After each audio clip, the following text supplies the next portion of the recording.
ಅವರೆಲ್ಲ ಹೋದ್ರೆ ಅಲ್ಲಿ ಸಂಪತ್ತು ಉಂಟು ಮಾಡ್ತಾರೆ, ಸಂಪತ್ತನ್ನು ಬೆಳೆಸ್ತಾರೆ. ಇದು ನಿಮಗೆ ನೋಡ್ಲಿಕ್ಕೆ ಗೊತ್ತಾಗತ್ತೆ. ಇವಾಗ ಅಮೇರಿಕಾನಲ್ಲಿ ನೋಡಿ, ನಮ್ಮ ಜನ 1% ಕಡಿಮೆ ಇದ್ದಾರೆ. ಹಾಗಿದ್ರೂ ಅಲ್ಲಿಯ ಟ್ಯಾಕ್ಸ್ ಪೇಮೆಂಟಲ್ಲಿ ನಾವು 6% ಮೇಲಿದ್ದೀವಿ. 6.5% ಹೆಚ್ಚು ನಾವು ಅಲ್ಲಿಯ ಸಂಪನ್ಮೂಲಕ್ಕೆ ನಾವು ಯೋಗದಾನವನ್ನು ಕೊಡ್ತಾ ಇದ್ದೀವಿ. ಹಾಗೆಯೇ ಯುಗಾಂಡ ಅನ್ನೋ ದೇಶದಲ್ಲಿ ಅಲ್ಲಿಯ ಗವರ್ಮೆಂಟಿಗೆ ಇದು ತೆರಿಗೆ ಕೊಡ್ತಕ್ಕಂಥವ್ರಿಗೆ 67% ಗೌರ್ಮೆಂಟಿನ ಆದಾಯ ನಮ್ಮ ಹಿಂದೂ ಸಮಾಜದಿಂದ ಬರ್ತಾ ಇದ್ದಾರೆ. ಅಲ್ಲೂ ನಾವು ಅಷ್ಟೇ 1% ಕಡಿಮೆ ಇದ್ದೀವಿ. ಇದು ನಮಗೆ ಹೆಮ್ಮೆ ಪಡಬೇಕಾದ ವಿಷಯ ತಾನೆ. ಅಲ್ಲಿ ಹಿಂದೂಗಳು ಯಾರೇ ಇದ್ರು ಎಲ್ಲರೂ ಅವ್ರನ್ನ ಒಂದ್ಸಲ ಈ ದಮ್ಮಿನ ಕಾಲದಲ್ಲಿ ಎಲ್ಲರನ್ನೂ ಓಡಿಸ್ಬಿಟ್ಟಿದ್ರು. ಆ ದೇಶವೇ ಕೆಳಗೆ ಹೋಯ್ತು. ಮತ್ತೆಲ್ಲರನ್ನು ಬನ್ನಿ ಅಂತ ಕರೆದು ಕೂಡಿಸ್ಕೊಂಡ್ರು. ಇವಾಗ ಆ ದೇಶ ಕಂಗೊಳಿಸ್ತಾ ಇದೆ. ಹಾಗೆ ನಮ್ಮಲ್ಲಿ ಸಂಸ್ಕಾರ ಇದೆ. ಆ ಸಂಸ್ಕಾರವನ್ನು ಉಳಿಸಿ ಬೆಳೆಸಬೇಕಾಗಿರೋದು ನಮ್ಮ ಕರ್ತವ್ಯವಾಗಿದೆ. ಬರೋ ಪೀಳಿಗೆಯ ಜನಕ್ಕೆ ಆ ಸಂಸ್ಕಾರವು ಚೆನ್ನಾಗಿ ಹಿಡ್ಕೊಂಬರೋ ಹಾಗೆ ಮಾಡಲಿಕ್ಕೆ ಆ ಜವಾಬ್ದಾರಿ ನಮ್ಮ ಎಲ್ಲರ ಮೇಲೂ ಇದೆ. ಹಾಗಿದ್ರೆ ಮಾತ್ರ ಧರ್ಮ ನೆಲೆಸ್ತದೆ. ಬರೀ ಮನೆಯಲ್ಲಿ ಒಂದು ಪುಸ್ತಕ ಇಟ್ಕೊಂಡ್ರೆ ಸಾಲದು, ಗೀತೆ ಪುಸ್ತಕ. ಅದು ಜೀವನದಲ್ಲಿ ಬರಬೇಕಾಗಿದೆ. ಅದೇ ಜೀವನ ನಡೆಸೋ ಕಲೆ. ಶಾಸ್ತ್ರಗಳಲ್ಲಿರ್ತಕ್ಕಂಥ ಸಿದ್ಧಾಂತಗಳು ಜೀವನದಲ್ಲಿ ಬರುವ ಹಾಗೆ ಅದನ್ನು ಮಾರ್ಪಾಡು ಮಾಡ್ಕೋಬೇಕು. ಸಾಧನಾ ಪರವಾದ ಜೀವನವನ್ನು ನಾವು ಮಾಡ್ತಾ ಇದ್ದೇವೆ. ಬಾಂಗ್ಲಾದೇಶಿನ ಸಮಸ್ಯೆ ಎಲ್ಲರಿಗೂ ಗೊತ್ತಾಯ್ತು. ಇಡೀ ಪ್ರಪಂಚ ಇವತ್ತು ಈ ವಿಷಯದ ಬಗ್ಗೆ ಆತಂಕದಿಂದ ತುಂಬಿದೆ. ತುಂಬಿಲ್ದಿದ್ರೆ ಅವರು ಮನುಷ್ಯರಲ್ಲ ಅಂತ ನನ್ನ ಭಾವನೆ.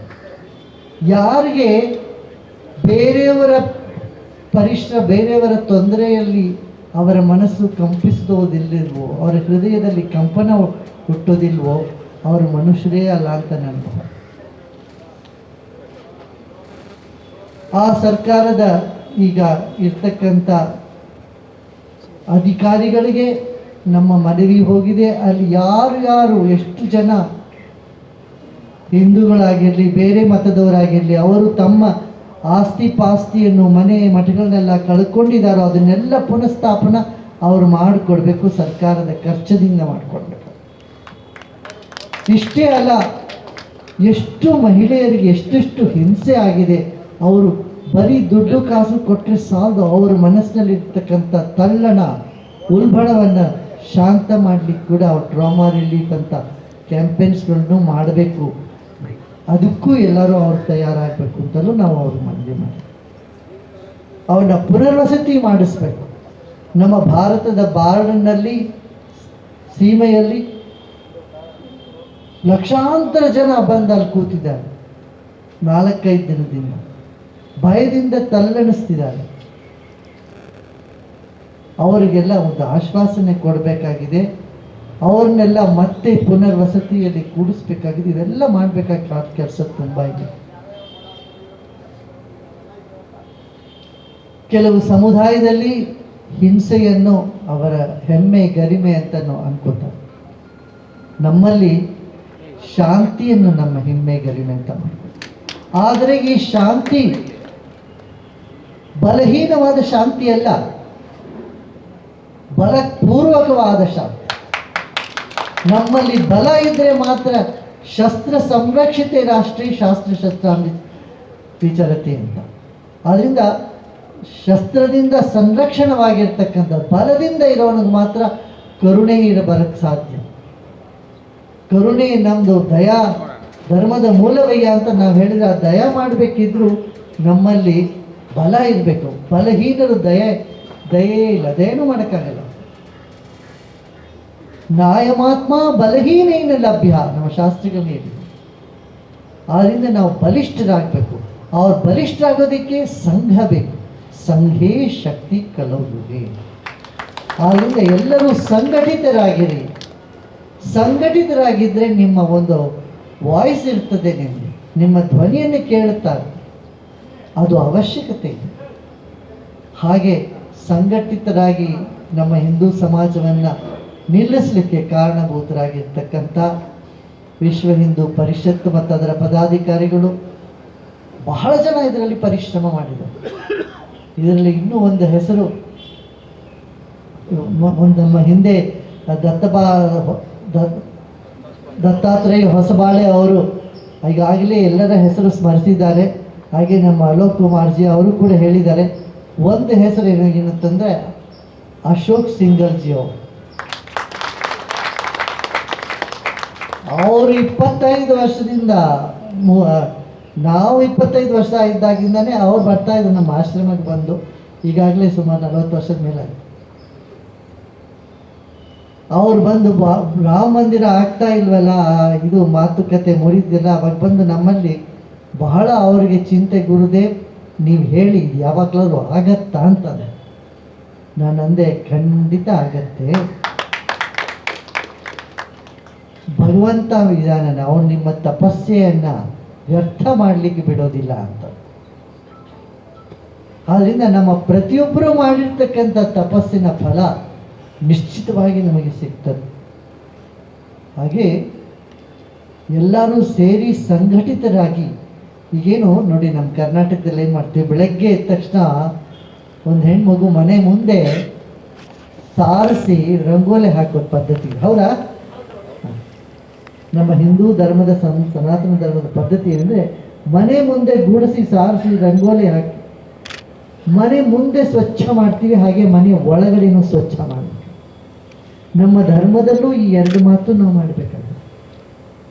ನಮ್ಮ ಧರ್ಮದ ಶೌರ್ಯವನ್ನು, ಮಹತ್ವವನ್ನು ಎತ್ತಿ ಹಿಡಿದು ಹೇಳಬೇಕು. ನಮ್ಮ ಧರ್ಮದ ಒಳಗಡೆ ಇರ್ತಕ್ಕಂಥ ಕೆಲವು ಅಸ್ಪೃಶ್ಯತೆಯಂಥ ಆಚಾರಗಳನ್ನು ದೂರ ಮಾಡಲಿಕ್ಕೆ, ಜಾತಿಗಳಲ್ಲಿ ನಾವು ವಿಭಜಿಸಿ ಹೋಗ್ಬಿಟ್ಟಿದ್ದೀವಿ, ಇದನ್ನು ಒಟ್ಟಿಗೆ ಒಗ್ಗಟ್ಟು ಮಾಡಲಿಕ್ಕೆ ನಾವು ತಯಾರಾಗಿರಬೇಕು.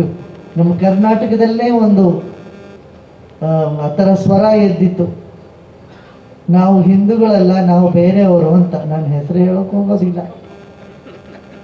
ಹಾಗೆ ಇವಾಗ ಸಿಖ್ನವರು SGPC ಅವ್ರು ನನಗೆ ಬಹಳ ಆಶ್ಚರ್ಯವಾಯ್ತು, ನೀವು ಗುರುದ್ವಾರದ ಮೇಲೆ ಕೇಸರಿ ಬಾವುಟ ಹಾಕಬೇಡಿ ಅಂತ ಹೇಳಿ. ಕೇಸರಿ ಬಾವುಟ ಹಾಕಬೇಡಿ, ಯಾಕೆಂದರೆ ಅದು ಹಿಂದೂ ಧರ್ಮದ್ದು ಅಂತ. ಹಾಗಿದ್ರೆ ನಿಮ್ಮ ಗ್ರಂಥದಲ್ಲಿ ಇರ್ತಕ್ಕಂಥ ಎಷ್ಟೋ ಸಾಧು ಸಂತರ ಮಹಾತ್ಮ, 15 ಸಾಧು ಸಂತರ ಸಂಕಲನವೇ ಆ ಗ್ರಂಥ. ಅದರಲ್ಲಿ ಇರ್ತಕ್ಕಂಥ ರಾಮ, ಕೃಷ್ಣ, ಗೌರಿ, ಈಶ್ವರ, ಶಿವ ಈ ಹೆಸರುಗಳನ್ನೆಲ್ಲನೂ ತೆಗಿಬೇಕಾಗ್ತದೆ.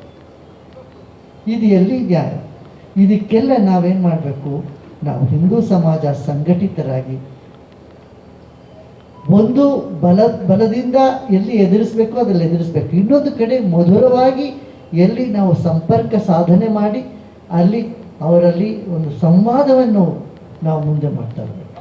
ವಿಶ್ವ ಹಿಂದೂ ಪರಿಷತ್ ಮುಂದೆ ಬಹಳಷ್ಟು ಚುನೌತಿಗಳಿವೆ ಈಗ. ಅದರಲ್ಲಿ ಇದು ಒಂದು ಏನಂತಂದರೆ, ಜೈನ ಸಮಾಜ, ಬೌದ್ಧ ಸಮಾಜ, ಸಿಖ್ ಸಮಾಜ ಇವೆಲ್ಲವನ್ನು ಜೊತೆಗೆ ತೆಗೆದುಕೊಂಡು ಹೋಗಿ ಅವರ ಜೊತೆಗೆ ಒಂದು ಸಂವಾದವನ್ನು ಮಾಡಿ ಅಲ್ಲಿ ಏನಾದರೂ ಅಲ್ಲಿ ಇಲ್ಲಿ ಒಂದು ಹುಳುಕು ಏನಾದರೂ ಇದ್ದರೆ ಅದನ್ನು ದೂರ ಮಾಡಬೇಕಾಗಿರೋದು ನಮ್ಮೆಲ್ಲರ ಕರ್ತವ್ಯವಾಗಿದೆ. ಈ ಕಾರ್ಯದಲ್ಲಿ ನೀವೆಲ್ಲ ಯಶಸ್ವಿ ಆಗ್ತೀರಾ, ಸಕ್ಷಮರಾಗ್ತೀರಾ. ಧರ್ಮಾಂತರವನ್ನು ಯಾವುದೇ ಕಾರಣದಿಂದ ಅದನ್ನು ಆಗಲಿಕ್ಕೆ ಬಿಡದಿರ, ಅದನ್ನು ತಡಿಲಿಕ್ಕೆ ನೀವೆಲ್ಲ ಮುಂದೆ ಬರ್ತೀರಾ ಅಂತ ನನಗೆ ವಿಶ್ವಾಸ ಇದೆ. ನಿಮ್ಮಲ್ಲಿ ಎಷ್ಟೋ ಜನ ಇಲ್ಲಿ ಲಾಯರ್ಸ್ ಇದ್ದೀರಾ, ನೀವುಗಳೇನು ಮಾಡಬೇಕು? ಎಷ್ಟೋ ಜನ ಏನು ಮಾಡ್ತಾರೆ, ಹಿಂದೂಗಳು ಅಂತ ಬರೀತಾರೆ, ಅವರ ಸರ್ಕಾರದಿಂದ ಸಿಗಬೇಕಾಗಿರೋ ಎಲ್ಲ ಸೌಲಭ್ಯವನ್ನು ಪಡ್ಕೊಳ್ಳಿಕ್ಕೆ. ಆದರೆ ಹೋಗ್ತಾರೆ ಚರ್ಚ್ಗೆ ಹೋಗಿ ಅವರ ಧರ್ಮ ಬೇರೆ ಅನ್ನೋದನ್ನು, ಬೇರೆ ಧರ್ಮದ ಜೊತೆಗೆ ತಮ್ಮ ಶ್ರದ್ಧೆ ವಿಶ್ವಾಸವನ್ನು ಅಲ್ಲಿ ತೋರಿಸ್ಕೊಂಡ್ಬರ್ತಾರೆ. ಇದನ್ನು ನಿಲ್ಲಿಸ್ಲಿಕ್ಕೆ ಕೂಡ ನೀವೆಲ್ಲನೂ ಸೇರಿ ಪ್ರಯತ್ನ ಮಾಡಬೇಕು. ಗರ್ವಸೆ ಬೋಲೋ ಹಮ್ ಹಿಂದೂ ಹೇಳಿ, ಆತ್ಮವಿಶ್ವಾಸದಿಂದ ಹೇಳಿ ನಾವು ಹಿಂದೂಗಳು ಅಂತ. ಆತ್ಮವಿಶ್ವಾಸವಿರಲಿ, ಸೌಹಾರ್ದದಿಂದ ಸಮಾಜದಲ್ಲಿ ಕೆಲಸ ಮಾಡೋಣ. ಎಲ್ಲರೂ ನಮ್ಮವರೇ ಅಂತಕ್ಕಂಥ ಉದಾರ ಭಾವವನ್ನು ನಾವು ಯಾವುದನ್ನು ತಲೆಮಾರುಗಳಿಂದ ನಾವು ಪಡ್ಕೊಂಡ್ಬಂದಿದ್ದೇವೆ, ನಡೆಸ್ಕೊಂಡ್ಬಂದಿದ್ದೀವೋ ಅದನ್ನು ಮುಂದುವರ್ಸೋಣ ಅಂತ ಹೇಳಿ ಎಲ್ಲರಿಗೂ ಭಗವಂತ ಆಶೀರ್ವಾದ ಕೊಟ್ಟಿದ್ದಾನೆ ಅನ್ನೋ ಭರವಸೆ ನಾವು ಹೇಳ್ತಾ ನಮ್ಮ ಎರಡು ಮಾತನ್ನು ಮುಕ್ತಾಯ ಮಾಡ್ತೀವಿ. ಓಂ ಶಾಂತಿ ಶಾಂತಿ. ಇವತ್ತು ಭಾನುವಾರ ಆಗಿರೋದು ನಿಮಗೆಲ್ಲ ಗೊತ್ತಿದೆ. ಆಶ್ರಮದಲ್ಲಿ ಎಲ್ಲ ಕಡೆಯಿಂದ ತುಂಬ ಜನ ಬಂದಿದ್ದಾರೆ. ಆದ್ದರಿಂದ ನಾವು ತಕ್ಷಣ ಹೊರಡಬೇಕಾಗಿತ್ತು, ಸ್ವಲ್ಪ ವಿಳಂಬ ಆಯಿತು. ಎಲ್ಲರಿಗೂ ಎಲ್ಲರಿಗೂ ನಮ್ಮ ಶುಭಾಶಯಗಳು, ಆಶೀರ್ವಾದ. ಇದೇ ಸಂದರ್ಭದಲ್ಲಿ ಅನೇಕ ಸಾಧು ಸಂತರು ಬಂದಿದ್ದಾರೆ. ಅವರೆಲ್ಲರಿಗೂ ಗೌರವ ಸಮರ್ಪಣೆಯನ್ನು 4 ಗಂಟೆಗೆ ನಾವು ಮಾಡ್ತಾ ಇದ್ದೀವಿ. ಇದೇ ಸಂದರ್ಭದಲ್ಲಿ ನಮ್ಮ ಅತ್ಯಂತ ಹಿರಿಯ ಕಾರ್ಯಕರ್ತರಾದ ಮಾನ್ಯ ಶ್ರೀ BN ಮೂರ್ತಿಯವರು ಸಹ ಬಂದಿದ್ದಾರೆ.